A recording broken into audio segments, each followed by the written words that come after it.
Well, well, well. Looks like Joe Rogan is back on the internet and reading comments again, dude. Getting off topic.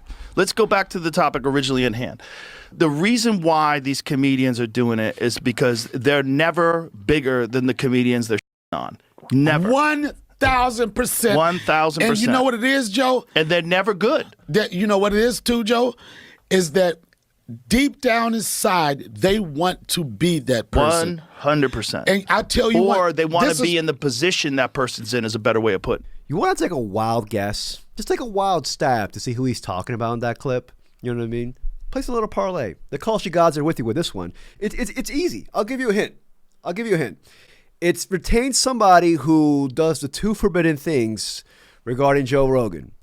Constructive criticism and criticism. Actually, don't place a parlay. We don't promote gambling here. The fuck? It's Marc Maron, dude. It's Marc Maron. Marc Maron was doing really well at one point in time in his career, and now he's not.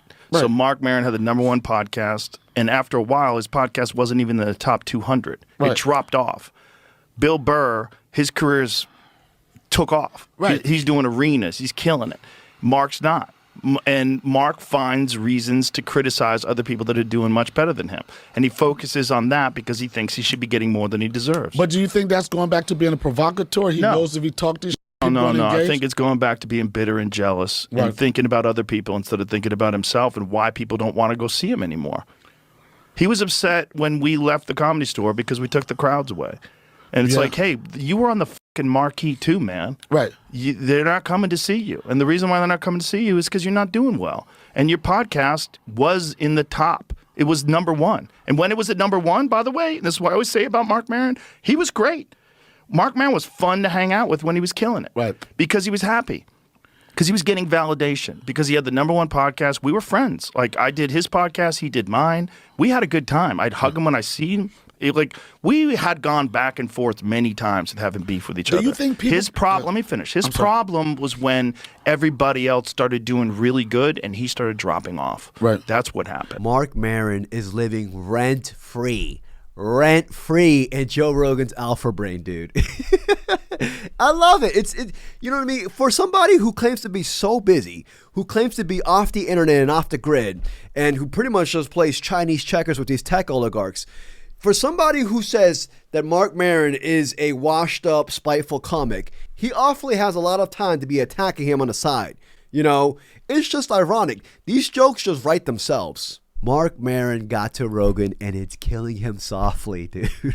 This is like, what, his second, third time already trying to, ether Marc Maron. He already deployed his own comrades to go off on Marc Maron. We saw Andrew Schultz. We see freaking Luis J. Gomez. Joe Rogan, if he is such an alpha man, or alpha dude, or whatever the fuck, I don't know how to fucking say it anymore, he should have Marc Maron on his pod. Squash it face to face. You know what I mean? Fuck, try to out-mog Marc Maron on your own pod. Mog him to death. Mog him to death on your own pod. Apparently, that's the only way to squander beef nowadays in the 21st century. Mog him to death. Can you imagine Joe Rogan trying to out-mog Marc Maron? Are you fucking... Anyways, in this video, we're going to talk about Marc Maron and Joe Rogan, how Joe Rogan just recently went off on Marc Maron in his pod with Donnell Rawlings. So if you enjoyed this video, please like and subscribe. I truly appreciate it. That's what I don't understand. Why can't people understand that you have a moment? Like I was talking... Because he's a fucking narcissist, and he wants the moment to always be around him. He wants it to always be about him. And when other people are doing better than him, he wants to talk shit about them. And that's where Bill had a problem with it. You think being a narcissist in this field is a bad thing? For some reason, I think that kind of fuels you to be the person that you are, to be determined to do it and not give a fuck about what nobody think. Well, having self-respect and having an ego where you care about what you put out, yes, that's a good thing. But making it all about you and not being able to appreciate other people's work is crazy, because other people doing well can be fuel for you to be inspired and do better yourself. And it's a positive thing. Right. And if these people are your friends and you love them and you care about them, you should be happy that they're killing it. And if you're not killing it anymore, you should try to figure out why. Because it's not like the door's not open. It's not like you're not getting on stage. It's not like you're not putting out specials. You should probably figure out why your podcast dropped from #1 to not even in the top 200 anymore without anything happening. You didn't get arrested. There was no scandal. There was nothing crazy. You should try to figure that out. And he doesn't do that because he's instead bitter and jealous. He's always been like that. I like how Rogan is calling Marc Maron a narcissist, even though he's platforming one of the biggest narcissists in all of mankind and Donnell Rawlings. Like, come on, dude. Anything this man says, his actions speak the complete opposite. He has freaking Donnell Rawlings in his pod, and he's just like, this guy's a super narcissist. Blah, blah, blah, blah. It's like, bro, the entire time I was just waiting for Donnell to just walk out that interview. I was just like, at any moment now, he's gonna be like, I gotta go, Rogan. I gotta go.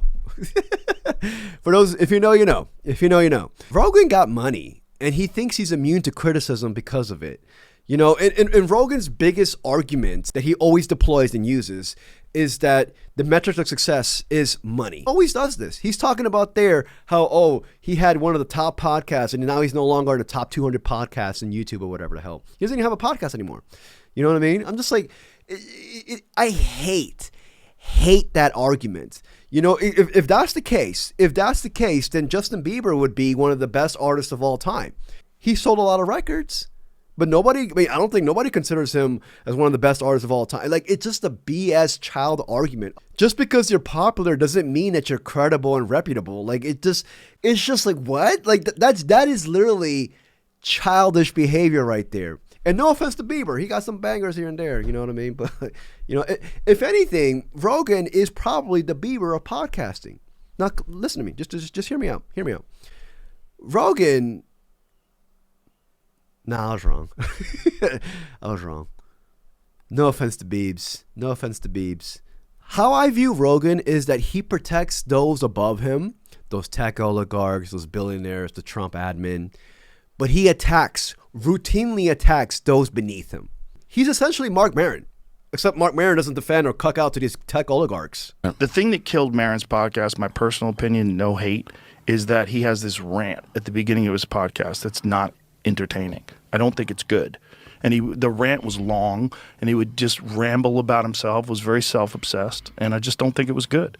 And I think that was part of the problem. It's also the problem was how he interviewed people. He had a very confrontational interview style, specifically with some comedians that he felt like were below him or that he could pick on. You would think that style would work in this day and age. No. People don't want always to be uncomfortable. They want to like you, man. They want you to be a good person. People want train wrecks. They want train wrecks for 15-second or 30-second Instagram clips. They don't want train wrecks to be their primary thing that they're listening to when they're in traffic on the way to work. But the people that host these podcasts now, like, I think people go on these podcasts now and like this, this is going to be clickbait. We're going to go viral. Yeah, but they're not that talented. That's why they're doing it, is because that's their only method of getting attention. If they were entertaining and interesting and fascinating, then their podcast would be about that. You know what? It's all in what you're trying to focus on. What I try to focus on my podcast is, who do I want to talk to? I never have someone on and go, oh, this would be great. It'll be very controversial. People will fucking hate them. It'll be crazy. They'll say wild shit. I never do that. My podcast is only about who do I want to talk to. That's why I have a lot of people on that aren't even remotely famous, because they're interesting. Right. I find them interesting. I find with the book they wrote interesting, the documentary they made interesting. I want to know something about them. Okay, so Rogan's over here saying that he only interviews people who he finds interesting. Well, he just freaking interviewed Mike Benz. You know, Mike Benz, who just came on his pod and tried to deflect from the Epstein files. Check it out. I'm not lying. Check it out. Very specific illicit desire to want underage people. Well, how do you even find out that someone's into that? Well, I don't think that the majority or anything close to it of the women were technically. I think it was largely young, very young, barely legal, so to speak. But and I know that there were cases of underage, but I think most of it was just very, very young, but not like 20-year-old not girls, like 13 18-year-old girls. type thing. And then, remember, because this is an international enterprise, and many of the clients are like, in countries that don't necessarily have the same norms about that that we do. You can very easily see someone getting involved in that just because girls juice deals. And so, with that logic, Joe Rogan finds Mike Benz interesting. You know what I mean? Joe Rogan finds Mike Benz trying to deflect from the Epstein files as interesting. Like Mike Benz, who's an ex-U.S. State Department official, literally comes in and does the biggest deflect job of all time in one of the biggest cover-ups in American history. Dude, say it with me. The Jeffrey Epstein Experience. I was about to say Joe Rogan. The Jeffrey Epstein Experience is a state propaganda show. We know this already. We all know this. Dude, if Rogan could, he would have Ghislaine on the show.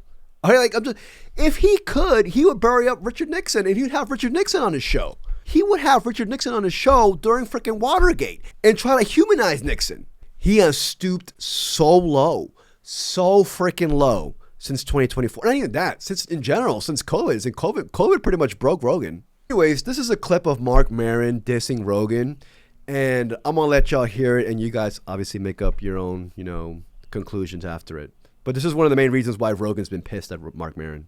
So when I said what I said about the comics in terms of what was happening in Austin and around that sphere of comics and that audience, was just to really make a point because of their cultural momentum and their presence that they don't get to dictate, what comedy is, because they've created this audience of what was primarily not comedy fans and created this new breed of, pseudo-radicalized comedy fans around anti-woke comedy. And there was just this thing that was happening where they were getting or assuming the last word about what comedy was. And it was fairly unnuanced and very hackneyed in terms of its repetition of 2 or 3 ideas that were primarily right-wing talking points. So you can say whatever you want about Marc Maron. I actually agree that most of this, his attacks towards Joe Rogan and Joe Rogan or the Rogan Sphere comics, is predominantly stemming from, jealousy. I agree with that. But say what you will about Marc Maron. Everything that he said in that clip right now that I just shared with you, absolutely everything is 1,000% correct. 1,000% correct. You see, Marc Maron has common sense on his side. Marc Maron has logic on his side. So it's hard to dispel, or not even that, it's hard to evade these type of accusations from Maron. I have things to do, man. I have a family, I have friends, I have loved ones, I have interests, I have hobbies, I have comedy and podcasts and the UFC and all these different things that I like to do, and I think about those things. I don't think about negative, stupid things with people that have bitter, angry minds that are concentrating on other people's success and trying to tear them down all the time. Because they're trying to tear them down all the time because they compare themselves to them and they don't like how they stack up. They don't like the fact that person's doing better. They don't like the fact that person's more successful. So they try to take things either out of context, or they try to misrepresent who that person is. They try to change public perception of that person to try to drag that person down. And it's transparent. The reason why it doesn't work is because people inherently know what you're trying to do. It might get people, oh, there's beef. Oh, there's beef. Those are simple-minded people that you're always going to attract. But you're not going to change people's opinions of things. Right. It's a trick. It's a trap that you're playing on yourself. It's a waste of your precious resources. You only have so much time in the day. My time I spend on things that I think are interesting or beneficial or things that excite my curiosity. And I think that is the way I like to live my life. Now, if you like to live your life constantly engaged in beefs and being filled with anxiety and stress and you want to do that, okay. But those are bitter fucking people. Again, it's just funny because Joe was like, oh, my time is valuable, my time is so valuable. Yet he's over here doing what now? Weekly rants on Marc Maron. You know what I mean? I thought your time was valuable, dude. Him pretty much saying Marc Maron's name, it gives Marc Maron clout, and it possibly even helps Marc Maron sell tickets. And the thing that gets me is just like, when we all know this, Rogan's the same guy who tells everybody, every single one of his guests, every single one of his cucklords, don't go on the internet. Don't read comics. Blah, blah, blah, blah. Yet every single time he gets pissed off when he reads something about himself, it's just like, there's only one way that Rogan found out about these Marc Maron comments. The internet. So of course, obviously he himself is not taking his own advice. And it's just hilarious because Maron hasn't been on the JRE Experience for 15 years now apparently. And all we see is just Joe Rogan repeating the same talking points over here saying, with the Jon Stewart story that he always shares. He's always saying, oh, see, when he was big, he was friendly with everybody, but now that he's irrelevant, he's over here to attack. No, dude. I do believe that some of what he's saying, Marc Maron, is stemming from jealousy, but at the same time, I like to think the overall common sense and logic overrides the jealousy 1,000%. Like Marc Maron is saying it because he sees a clear opportunity for constructive criticism. It's right there. Like the biggest buffoon on the internet, myself, can easily point it out. But I don't know. Y'all let me know what y'all think. I'm gonna go play Chinese checkers with my fish, dude. I gotta go. So if you enjoyed this video, please like and subscribe. I truly appreciate it. Till the next video, peace, y'all.